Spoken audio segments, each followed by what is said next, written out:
think happened here was whoever was driving this boat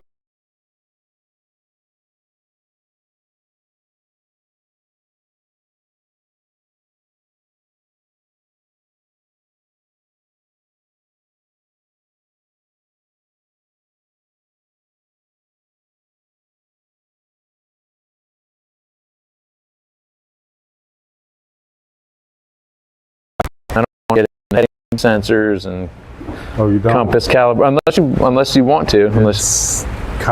So on this one, perfect.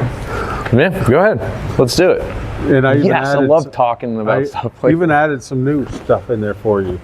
You know, something that can make your life easier. If you do not have either a vessel that has like helm master system, where you have the joystick and fish point to hold you in place, having a trolling motor, if you don't have one, you need something.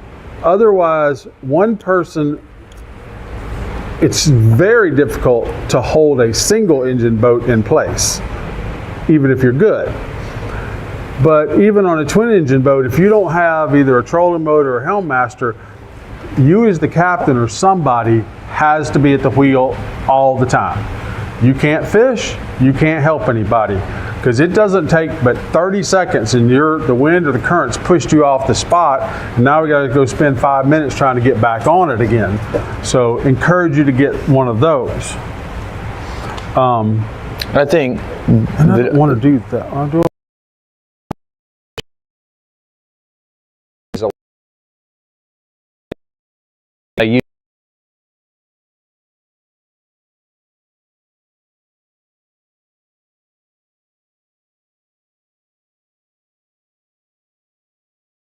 combined before that. Again, it's not accurate at all, but it just seems like, and I think it's going to have a huge impact in regulations, or I think we've already seen that. Yeah. Just because of the amount of fish you can catch now. When I pull up to a spot, well, you can turn, anybody can become a captain now with the correct electron. You know, if you got a trolling motor, a good sonar, and a good GPS, anybody, and then what we're going to talk about next, anybody can be a charter boat captain. And you use the saying, if you and I pull up on a boat and I don't have a trolling motor or fish point or something like that. And you can flip-flop this either way. If one of the two of us has it and one doesn't, the other is going to will outfish each other at least 10 to 1 and maybe 20 to 1. And it doesn't matter which one of us is on the boat that doesn't have it. Unless, I mean, if you look at like a party boat or a head boat who's got a designated captain who sits upstairs on the sticks the whole time, like Tim's. but for me, I'm not staying on the sticks. You can tell I'm a little. Could only use that pipe for drinking, for breathing. I'm a little excited when I get out there on the water, so I'm not really wanting to stand still at the helm all day. And as I add on to your Garmin, it used to be Blue Chart's G3 Vision, and now then it was Navionics Vision Plus, and now it's just Navionics Plus. The Garmin has acquired Navionics. Well, this gives you a 3D detail picture of the bottom. And all these rocks and ledges and natural bottom areas that we keep talking about, well, normally it takes you years and years and years and years to figure this all out. Well, for $250, they just give it to you. Because I'm going to show you this next slide. And this just happens to be some little places I have out here. You can see that they're close to a contour line right here. And that's a very typical fishing chart plotter setup, right? I'm sure you guys have a lot of you guys probably are running something that looks just like this, just to get close to your number. But you could never go out here. This stuff right here this is 60 miles from home. You could not just go randomly out there, and you're not just going to go find this without 50 years of experience. But once you install this 3D bottom feature, like I said, there's a contour line right here. Now tell me why the spots are good. They're sitting right on a break. Well, that break doesn't show up on a fishing chart, but it shows up on the 3D bottom imagery. It's $250 a year. This is stuff that we don't even sell. I mean, we don't sell it. You got to get it from Garmin, but it's $250 for your first year, and then they do yearly updates at $125. You don't have to do the yearly updates, but it just gives you each year there's more and more bottom being scanned. Yeah, everyone sees that subscription feature and they're like, oh, I'm not paying for my charts every year. But once you download your initial data, or like when the year's up at day 364, download your update, and then what you already have will still be there. Yep. The next two things that I have that one too now. Ooh. So, I'm sure everyone has that doesn't have. Some of y'all may have this because you may have autopilot, or you may have already purchased one of the two. But another thing that Garmin has is our heading sensors. And you know, when you're running, your GPS has a good idea of where your boat's pointed because it's moving so fast. But when you really slow down and you start to look for your place, you notice your little boat starts to spin and do funky things, and the little line's pointing over here and your bow's pointing over here, and it's like, where the heck are we? Well, first they had Steadicast, and then they had the newer XD24. Well, no. So the XD, you gotta be careful with how you word it because there's also a radar. Right.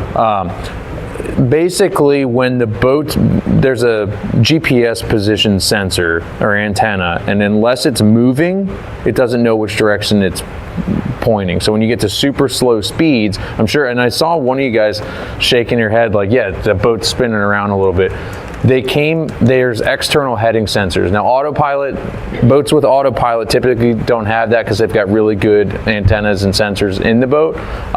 But there's a couple options you can add on your NEMA 2000 network to make it, to solve that. And the first was that Steadicast, which is I looked it up today, it's $149. $149. And it just plugs straight into your NEMA 2000 network, and there's a little bit of calibration you can do, and I think it's like $140 antenna, heading sensor.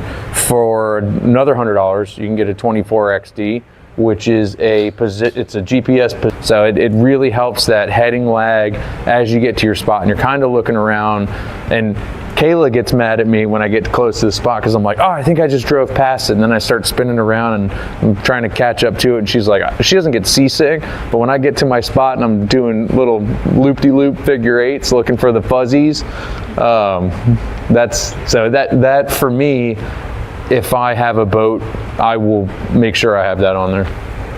And all these little things that we've talked about so far, this is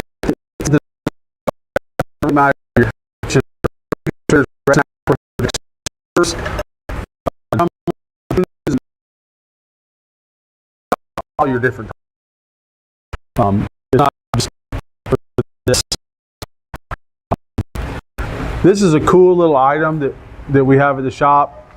I don't know if everybody notices I sit on my little stool. Sometimes I'll try to make it where y'all can see a little bit too, but over the years, my back is terrible. I fished too many rough days. I've just done too many bad things. These little gadgets here, it's called a cheater post.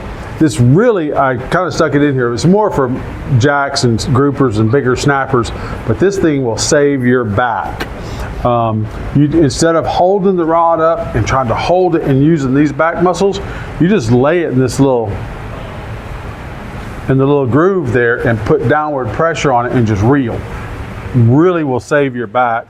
Or you could just use something like this so you don't have to hold on to that hard. And you can see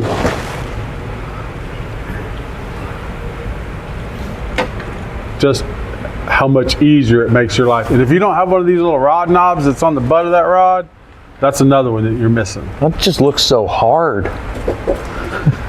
Well, we catch bigger fish on our boat. I wouldn't agree with that.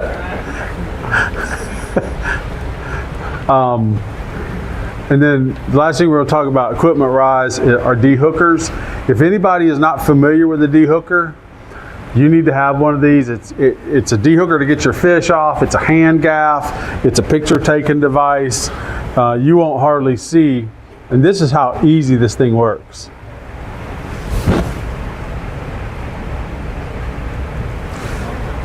You pick the fish up by the hook, you're holding the leader, put downward pressure, flip, he's off.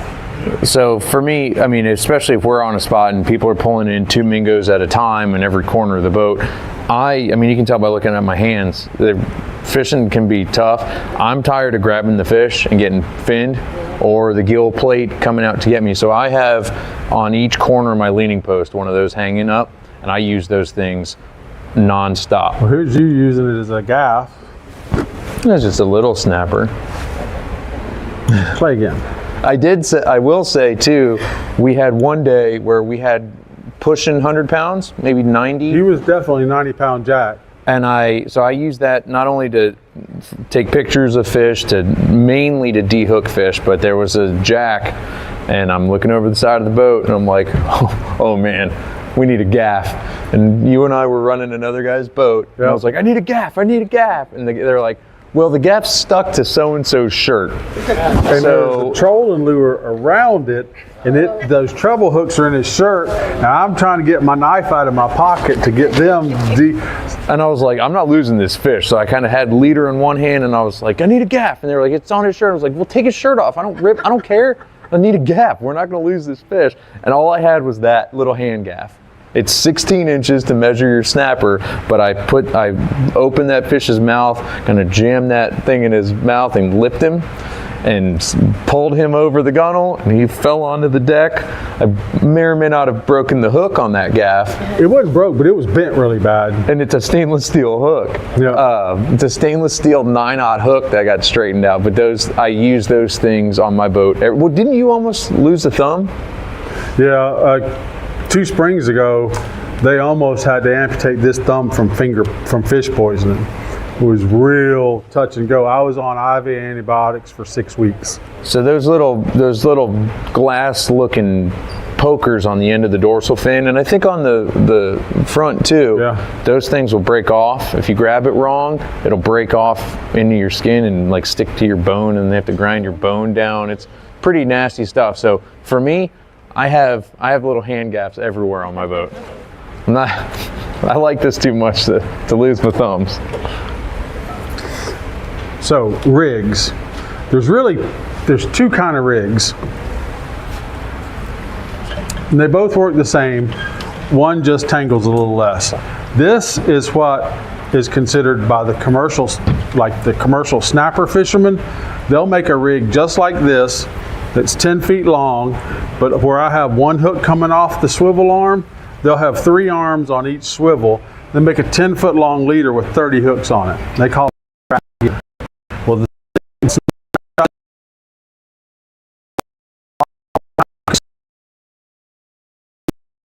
when we spin those nice. Quick at it, and it probably takes me 3 or 4 minutes to make one of these. The other one is just a regular old 2-hook dropper rig. Super simple, got a swivel at each end, 2 hooks. Now on this one, the hooks are snelled on. And the snell is definitely better, but these are looped on. And the ones that we're gonna pass around that they're looped on, what I really want you to pay attention to is there's a right way and a wrong way to loop the hook.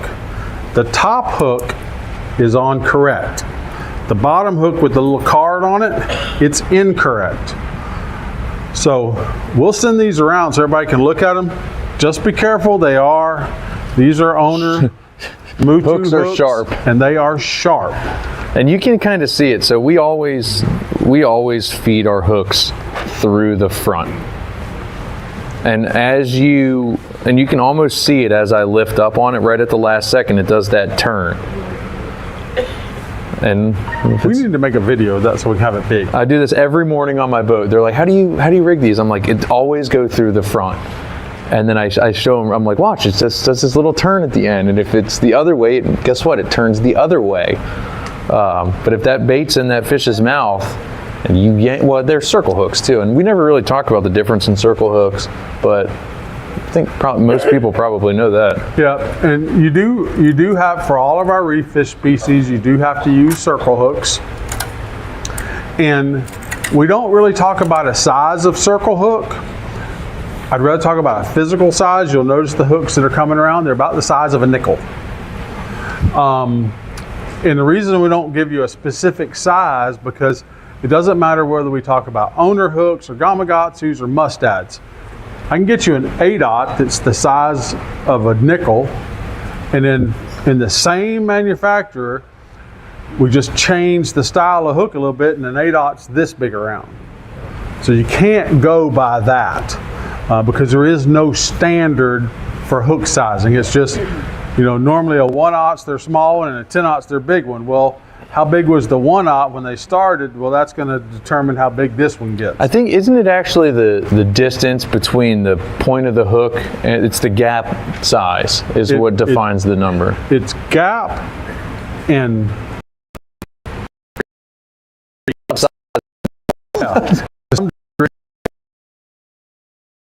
is it's big.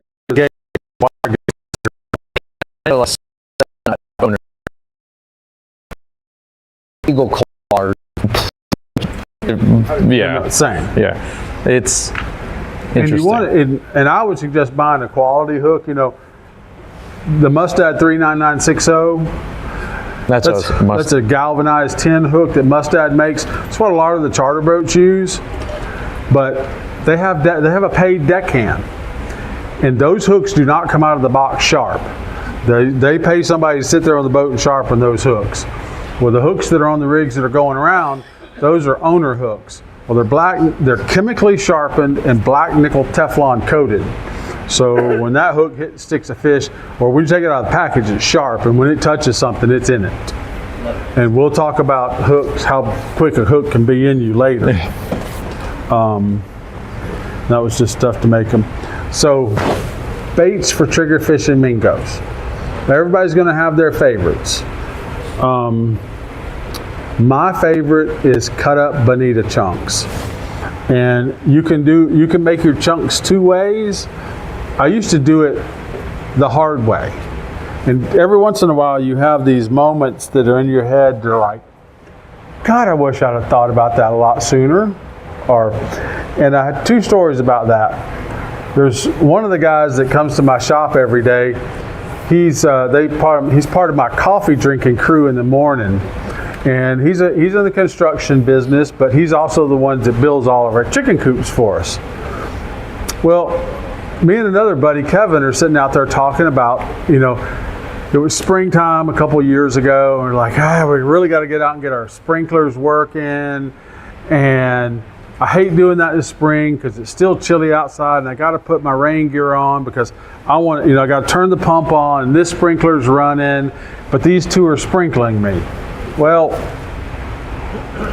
Joe was like, why are you going to go through all that trouble? Just put a bucket on top of the other two sprinklers.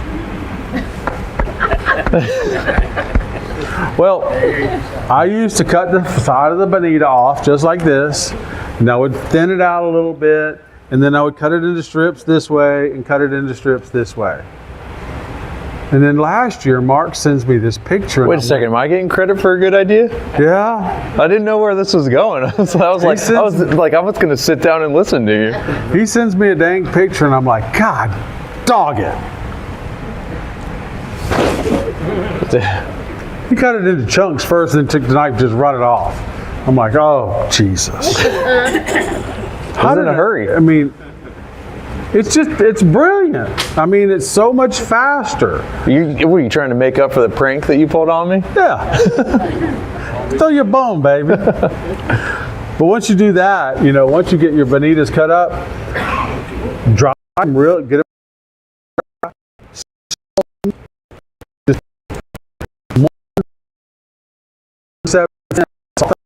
Salt the heck boil.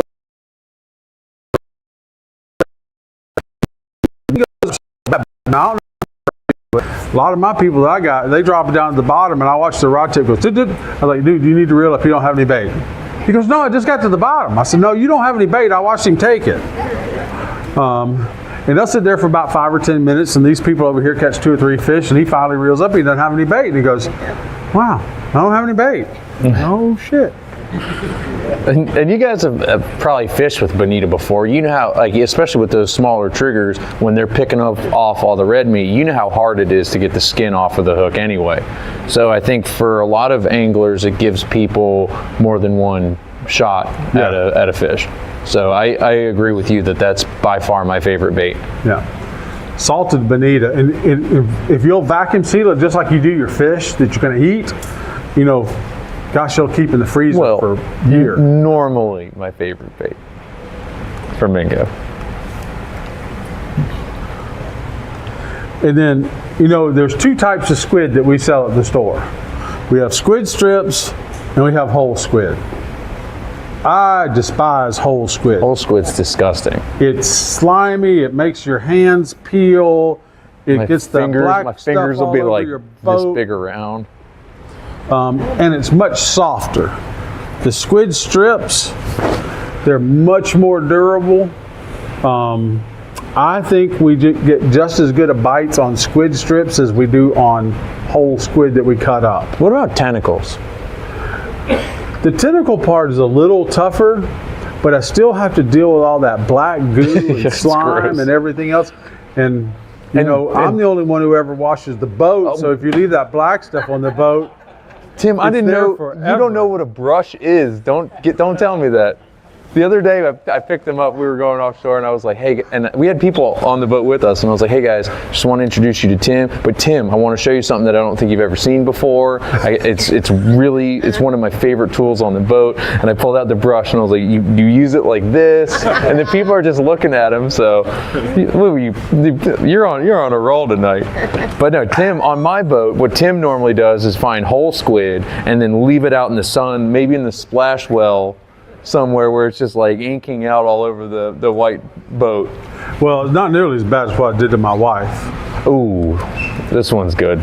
So, you know, for all you ladies out here that married a redneck, we can do a lot of things. We can fix stuff. We can feed y'all. We can hunt and fish.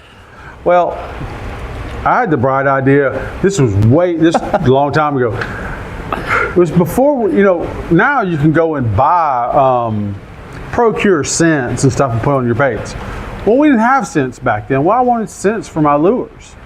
Well, I took one of them little plastic tubs with the regular squid and I stuck it up on the roof and left it up there for about 2 weeks till it got really good and fermenty. And I'm sitting in the garage, my wife's inside watching TV, and I have her food processor out there, and I put the squid in there, and I'm making me some scent. Well, that scent had made its way into the house. Well, anyway, I have a food processor now for the garage, and she has a food processor. But that squid stuff, it is awful. really bad. That's, you know, I think the squid strips work better, plus they're not messy.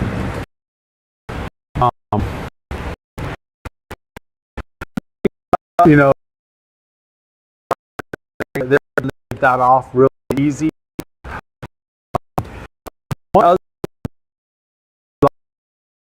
Times fishing with clients, it's the most durable of all, but it's also the most expensive, and that's fish bites. They make 2 products. There's fish bites and fish gum, but the fish bites, it has a little mesh stuff in the middle of it, and it's very, very durable. A lot of times the clients can get bit 2 or 3, maybe even 4 or 5 times, and they'll finally catch the fish because the triggerfish and the Mingos can't get that off as fast. And it's in a sealed package. So for me, I keep a whole bunch of it on my boat just in case. Like, what if we run out or if I can't find a bonita or something, or if we run out of squid, probably throw one of those on. Yeah. So just a question on the other bait, like the cut bait you had right before that? Yep. Yeah, the ballyhoo. Do you dry it and salt it too? Can you? You can. Back in the day, Yeah, the question was, should we do the ballyhoo if we're going to use it as cut bait, dry and freeze and salt it too? Definitely. Back when I was a kid growing up on a charter boat, we were real frugal about things, and a bait that nobody ever fishes with hardly anymore at all. But we would get 55-pound flats of ladyfish, and we would cut them up, and we would take we always had 3 or 4 5-gallon buckets on the boat somewhere. There's a layer of salt, layer of ladyfish, layer of salt, layer of ladyfish, almost kind of like making kimchi, I think. And then you put a lid on it, and you stick it down in the hole of the boat. Just leave it down there for several months, and it would dry. And you'd have to have a pair of scissors to get the last piece off at the end of the day. That's a super, super good bait, but it's a lot of trouble if you need to let it sit in that bucket of salt for at least 3 or 4 months. Well, I don't know what's next on your slides, but how big of a piece? You don't, not much bigger than the end of your thumb. If you give them too big a piece of bait, they're going to grab it and try to just pull it off the hook. You want the bait big enough to attract them, but not so big that when they bite it, you want it to have the hook in them. Yeah, I'm just looking at the handout that you guys have, and those are all keeper Mingos. Those are decent, 15-inch Mingos on the front? Yeah. Look at how small their mouth is. So, as far as hook size goes and the piece of the bait, you're trying to get it in that fish's mouth, so you don't want to strip or anything. I think even this is probably a little big. I think that was one from tuna fishing, but I just used it as a cut bait picture. I think a lot of people fish with baits that are too big. Ooh. A lot of people saw that picture. Yeah, well, we're going to go back and talk safety here. For people watching on the internet, I don't know if anybody heard that, but there was a collective ooh. So before we talk, before we move on to some of the closing things and talk a little bit about safety and a few other things and that we want to talk about tonight, do we have questions on actual rigging, baits, how to, where to's? Yes, sir. I missed the hook size you guys were talking about. Something about, the question was, what about hook size? About the size of a nickel. Don't worry about the 1/0, 4/0, physical size about a nickel. I have a question for you. Is that the whole hook or just the hook? The whole hook. I have a question for you. A couple numbers of I've got hoops.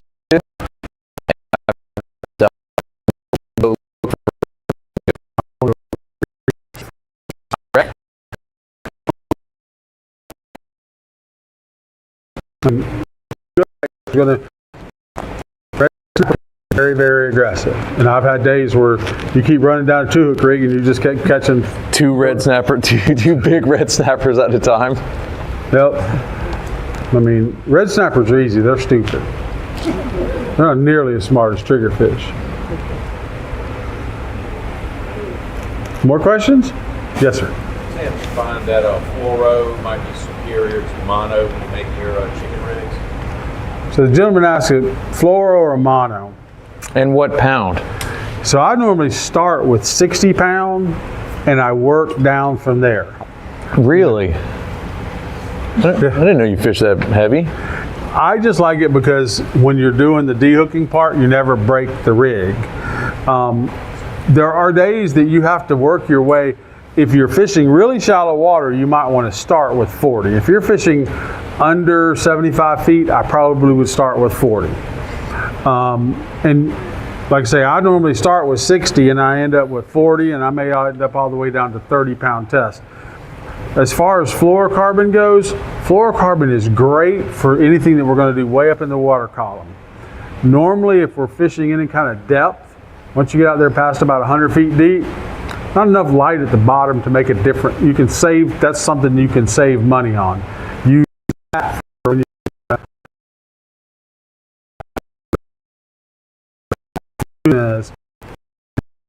much then every day and for me as a starter, I don't these.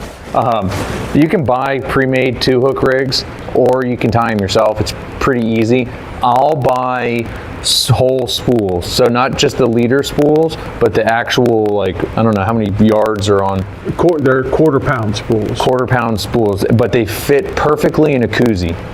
So people have koozies. I mean, I'm sure Everybody has a kitchen drawer. One of you guys might drink a beer or two every now and then. I'm not sure, but everyone's got koozies. Those leader spools, or I'm sorry, not leader spools. Those actual monofilament quarter-pound rolls fit perfectly in a koozie. And then the tag end will come out, and you can just pull it straight out, tie a couple rigs, put them in. And for me on the boat with people everywhere, I'll tie them. I'll tie a dozen of them one day when it's rainy. Put my hooks on them, have my swivels on it, put it in a bag, and throw it in my but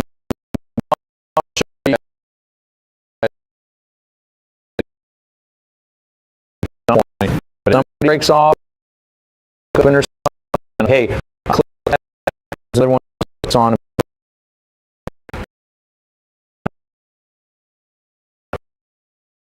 Because these are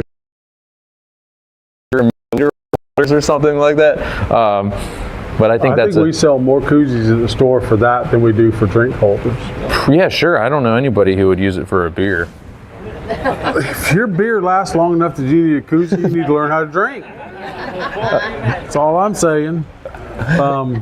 So back to this picture. I heard in the crowd, I've been there, done that. Get rid of that picture. That's actually. We've seen it. Let's talk about it now. That's actually my hand. One of my clients did that to me last year, and if for any of y'all that don't know the trick, you know you need to get that hook out, so you got to push it back through before you can clip it off. Well, the trick to that is get you a 5-gallon bucket of ice, get it out of the fish box, get some water, get some salt water, put in there. The salt water will lower the temperature.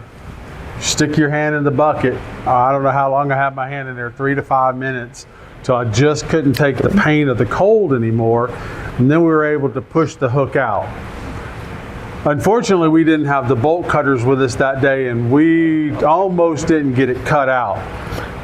Buy you a cheap, we sell them at the store. They come in like an 8-inch and a 14-inch pair of bolt cutters. They're like $17 and $25. That's a safety item that you need to have on your boat. I've got a good pair of compound dikes on the boat. And I think on your story, they were just regular single hinge dikes. Yeah. And I think you said they had to like put them on, and I wasn't there because I would have been, let me just pull it out, Tim. Just hold still. Just pull a circle hook. Yeah, I would have been just pulling on it. But I think you said they had to like put one handle. They put one of the handles on the gunnel and had to press on it because they couldn't squeeze tight enough to pop it. And the people, it was one of my regular clients that take fishing all the time, and they have 2 little boys, and they have a 9-year-old, 10-year-old, and 13-year-old. And that's who we normally fish with.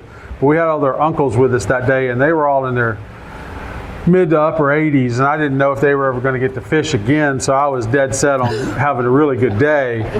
And we almost had our limit when they got the hook in me.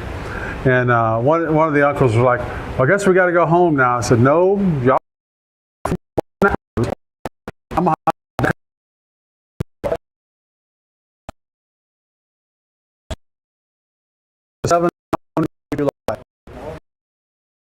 So one tip is that the Bonita one was, I wasn't really thinking about that, but one that I came up with one day that I was very proud of. A lot of you guys, especially as fishermen, you have vacuum sealers at the house. You may not need these often, or a screwdriver or hose clamps or anything. And I actually only came up with this because it was a broken down boat off the pass, and I didn't want to. This was during the rodeo, but nice guy. He was actually beating us in the rodeo, but I mean, it's boating. You are supposed to go help somebody. He had his cowling off, and I just kind of went by like, hey, you're close enough, like you guys are safe. I hope your boat's having trouble so that I can go out and try to win this. But also, how can I help? Like, let's make sure you guys can get back in. And I said, hey, I've got some hose clamps, I've got some tools, and I pulled them out and they were pretty rusty. And my screwdriver, he tried to use and it broke. And I said, I'm not doing this again. And as an engineer, I was a little embarrassed. I was like, I'm not doing this. I vacuum seal my tools now. So it's hard to do because I think vacuum sealers like moisture to come out, but if you vacuum seal those, you may never need them. I hope you never need them, but when you do, they're probably going to be a little shiny and nice and I guess safer, more hygienic or something. Yeah. But just a interesting tip. Another little thing that's really helpful on the boat, because somebody's always getting cut with a knife. Sometimes you see them at CVS, but not very often, but Amazon always has them. They're little zip stitches.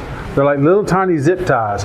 It sticks on you, and you just pull the little zip ties and they pop off. You can stitch yourself up while you're out there. They're not expensive. It's just something you need to throw in your first aid kit. And some kind of like hand sanitizer will hurt. If you have a cut, that hurts. But some kind of. So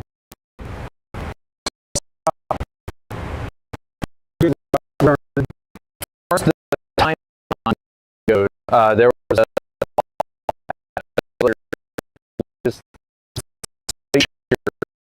pest. that was tough. Yeah, I had a hard time with that.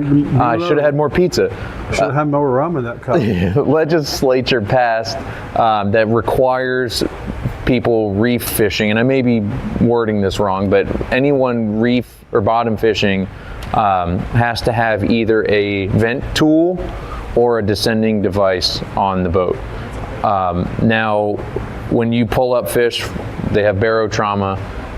They don't, I mean, I'm sure all you guys have caught a snapper that didn't swim away and you kind of felt bad about it, but there's a group that's funded called Return 'em Right, who offers for a 10-minute or 15-minute video. It's about 10 minutes. You watch this little video, and they'll send you the kit Mark's going to tell you about. They will send you a device called the Sequelizer, which is basically a boga grip. Has a little bottom.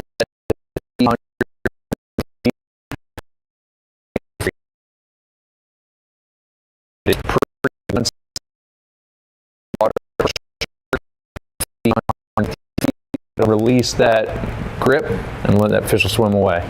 So it's kind of cool. I mean, and then you get a lot of people talking about conservation, and we're huge on if you're going to kill it, only keep what you're going to eat. For me, it's a sensitive subject because I have so many people on my boat that are on vacation that may be flying home the next day, and it's like, okay, what do you need 80 pounds of snapper for? That what are you going to do? You're not going to fly home with it. What are you doing? And I think if you're a recreational fisherman and you fish maybe once a summer or once a week, yeah, sure, you're probably going to eat all that. But if you go fishing every day like me, you start to kind of feel bad we're catching a lot of fish. So especially this time of year when when you're looking for mingos and triggers, you're probably going to find a red snapper, and you're supposed to have something to help take care of them.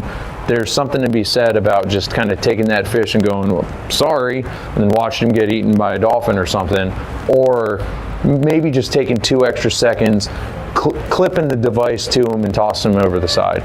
But again, it's a completely free program, and they'll send you all that stuff for free. And I do have a stack of cards that have a QR code on the back that'll take you directly to that website to fill out that form if you guys want to grab one of those. And for me, I mean, a 3-pound lead is pretty heavy for me fishing on spinning gear. I mean, of course, it'll help let that grouper go back to the bottom and swim away, but it's pretty hard to reel up a 3-pound lead.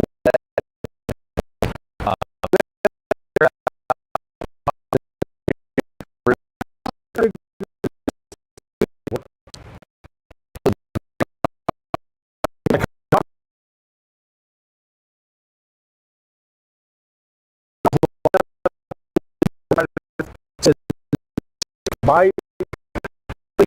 This is not like wahoo dolphin trolling. You don't have to go out and buy something that's greatly expensive. Well, I don't think you have to for that either. You know this story I'm talking about. But what I do, I like to run, I'm getting all tangled up. I like to fish with spinning gear. All my bottom stuff, I brought most of the rods that I generally take out on the boat, but I like using the same kind of combo for as many different things as I can. Whether I'm catching snappers, groupers, amberjacks, and this is light gear for some of that, but tunas and wahoo. I mean, we even caught the wahoo that won the rodeo on this.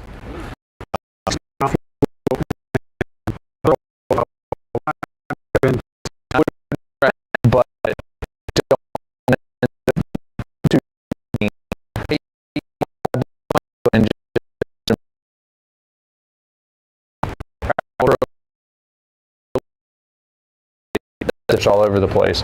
And when I ended up here, I was like, I want to just fish how I fish. Like, we vertical jigged in Japan, and I was like, well, why can't we jig here?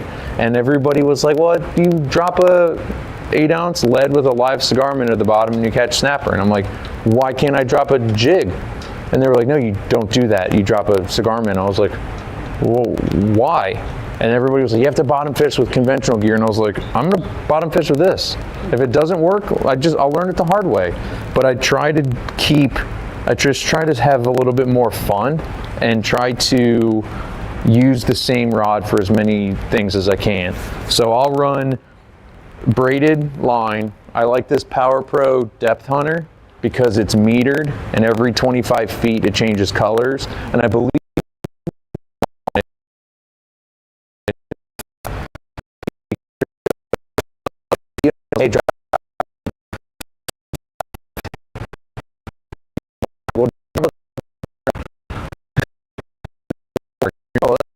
but it's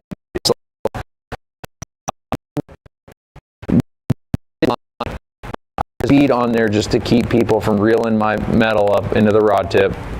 And I use these duo lock snaps. I use these snaps a lot to change out rigs. So whether I'm putting a actual snapper rig on or if I'm using a chicken rig like this, it just lets me use the same combo for as many different things as I can. And a lot of guys are like, oh, that's too much terminal tackle, it's too much hardware. We catch plenty of fish. We get a lot of people too who call me out on, and I didn't even bring one of my casting rods, using quick disconnects on my jigs and stuff like that. And I'm sure there's somebody in here who's like, nah, it's too much tackle. I'm like, I catch a lot of fish. I'm not worried about how much metal is on here. One other thing too that I just thought of by looking at this, when you talk about making rigs and actual bottom rigs, one thing you didn't mention is this distance. Yeah. I always wanted your hooks to be far enough apart that, so when you're traveling, you can hook the two hooks together and it pulls tight. That way you don't have free hooks swinging around the boat and nobody's going to get hurt with that. That, and when you drop them, they're not going to tangle with each other. Because you can't catch a fish if these two things are connected to each other. And if anyone doesn't know, like when you're fishing for other species, but you go out there to catch bait with your sabiki rigs are made to where the two hooks can hook together. It's got 6 hooks on it, so 2 can hook, and 2 can hook. That way you don't have sabiki hooks flying around everywhere. Yeah, just make sure you unhook them before you try to catch fish, because I've also done that where all my hooks were connected together and I was like, why aren't we catching anything? But what I will say is I like to drive fast between spots. My boat likes to move.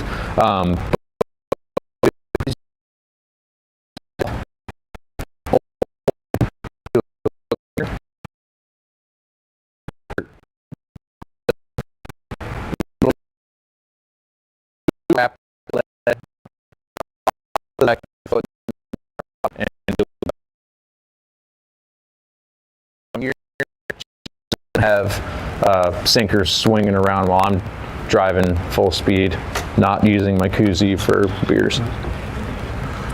So, Mingo and trigger fishing, hopefully I kind of got from us tonight, this is really pretty easy.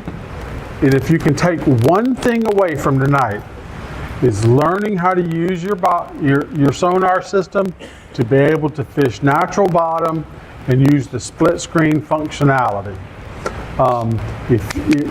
This is learning that and the Garmin relief shading If you can take those two things home and learn from those, you will become better.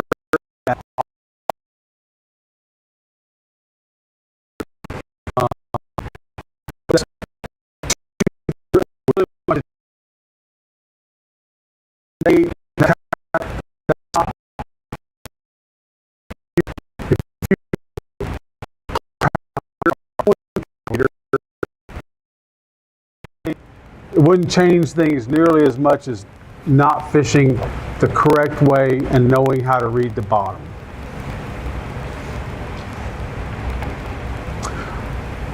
Unless anybody has questions, I'm gonna come around and give some cards out. Mark's got a few giveaway thingies. Hey Matt, do we have a thing? Welcome. No.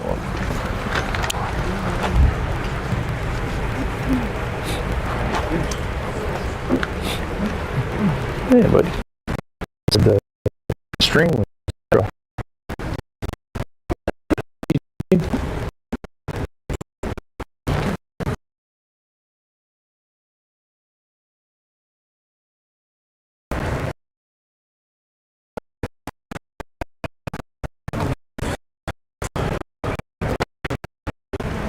So we do have some giveaways. We've got some hats, some shirts. There's a visor in here, and I did bring a couple things that I use a lot. I really, I've said it enough tonight. I'm a nerd. I might as well just keep going. I like to keep my boat clean too. And one of the things I use a lot on my boat, I try to keep it clean throughout the course of the day, but when you have people like Tim on the boat, it's impossible. Tim, last time we went fishing, somehow he ripped his whole shorts. He ripped his shorts. That wasn't last time. That was in October. He ripped them from my shorts. I was nowhere near you, and I have it on video. And then all of a sudden, you ripped your shorts, and you looked at me and you said, "Look what you did."